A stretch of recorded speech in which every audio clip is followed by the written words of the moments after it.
Time has expired. Senator Natale. Thank you, Mr Acting Deputy President. Over the past 6 months, a widespread and committed movement has grown throughout Victoria. It's a movement driven by concerned landowners, by farmers, by families, by vignerons, environmentalists and concerned community members, ordinary people banding together to protect themselves from the threat of coal and coal seam gas. Victoria is currently experiencing a rush of exploration for unconventional gas, and huge swathes of the state are under coal seam gas, shale gas or tight gas exploration licences. Unconventional gas extraction through techniques such as fracking pose long-term risks to our climate, to our underground and surface water resources and to food and agricultural production.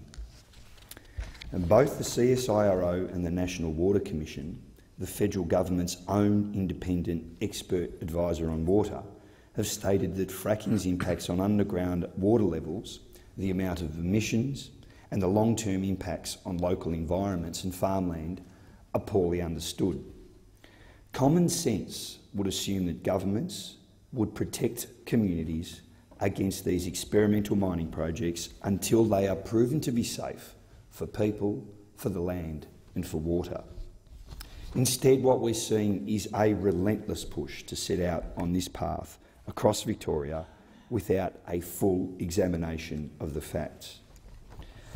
The good news is that, faced with the imminent threat of large-scale mining, Victorian communities are coming together to declare their towns coal and coal seam gas free, in what is an extraordinary example of community organising right across Australia.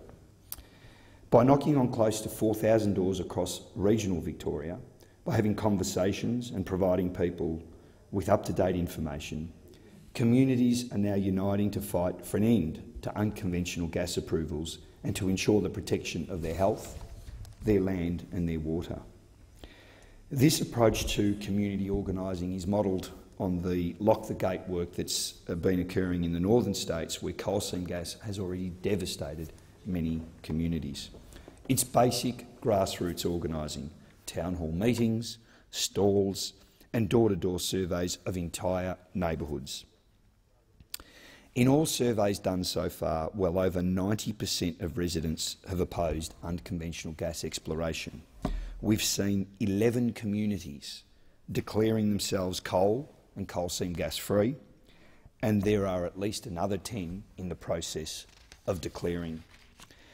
Now, whilst the declaration is not legally binding, it sends a powerful message that gas and oil companies no longer have a social licence to operate in that area. It's a declaration that the community will defend themselves from the invasive, from the rampant and the reckless coal seam gas industry. In Victoria, the coal seam gas movement has spread far and wide, from Gippsland to the Otways, as far west as Portland and right into Coalition heartland. And in these communities, people are asking, where are our representatives? Where are the Nationals? Where is the Victorian Farmers Federation? They appear to be missing in action. The Liberal Victorian government, now recognising the mounting numbers of farmers, rural residents and community groups that are opposed to fracking and fearing a political backlash at the upcoming state election, have extended a moratorium on fracking until July 2015. A moratorium is welcome, but beyond this date, landholders are left in the dark about their rights to refuse mining companies access to explore and mine their land. Landowners have been sharing their stories with my office, and they're moving stories. They're urging us to help protect their properties so that they can hand them down to their kids and to their grandkids. Take Helen Henry, for example, who grew up on a farm in Gympie and now resides in Hamilton. She describes the complete lack of information from the industry about shore gas from government. If we put forward, she says, if we put forward a new drug, we have to prove its safety. But not here. Despite the risk to farming, to our health and to local economies, they are excused from having to prove that it's safe.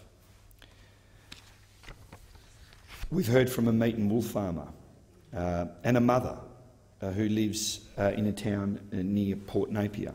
She says that if it happens and we didn't have any say in it and they started drilling, we'd have to take the kids and leave the family farm.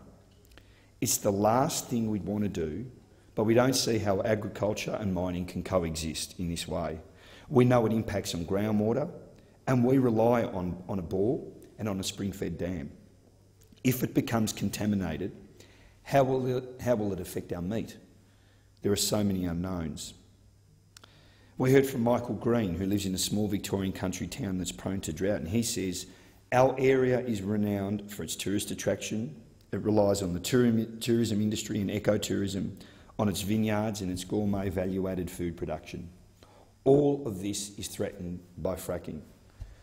Fracking is incredibly short-term and short-sighted, and considering our wealth of sunlight, wind and waves, we should be looking at these sustainable, non-polluting forms, alternatives, and not destroying our ecology. Mike Scott, for example, whose mother grew up working the family's dairy farm in a little place called Old Barn near Taree and now lives in Melbourne, says, as a young kid I visited my grandmother there for school holidays and she'd share stories with me about the farm. You may know that this industry has devastated farmland in the Pilliga and Northern Rivers close to where my family still lives today. It's expanded unconfined into Queensland and the Northern Territory, and it continues its spread throughout Australia. The mining company Lakes Oil, which is owned by Gina Rinehart, is trying to expand into Gippsland, the Otways and the surf coast of Victoria. He goes on to say, I now live in Melbourne, and about 3 years ago I had to choose whether to become more active and participate as best I could in stopping this ferocious industry, or turn a blind eye and switch off. I chose to fight. There are many, many more stories, but in summary, they say this: we don't need this industry. They know that Australia's energy use has actually declined each year since 2010.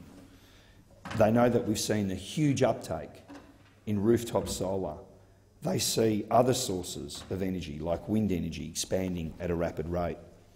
They know that short-term profits, rather than need, is driving the proliferation of the unconventional gas industry that threatens the long-term viability of Victoria's farmlands. I know that some people in the chamber will argue this is a state responsibility. It's not a federal government responsibility. That is cowardice. It's cowardice.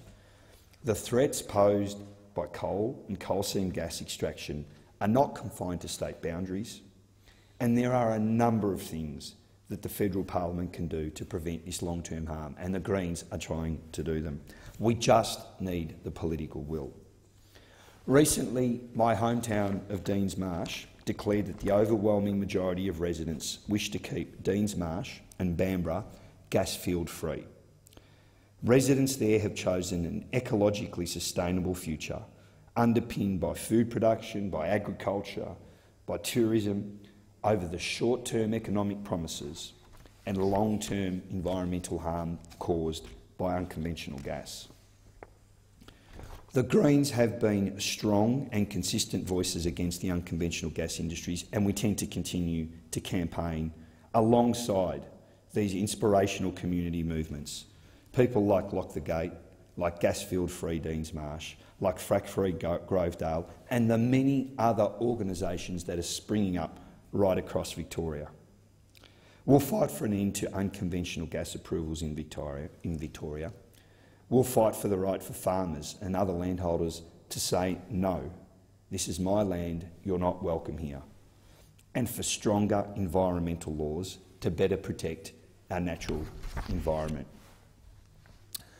When I attend community meetings near my home, in places like Winchelsea, where many people packed a hall recently, I see farmers, I see teachers, I see families, I see businesses, all united in their opposition to fracking.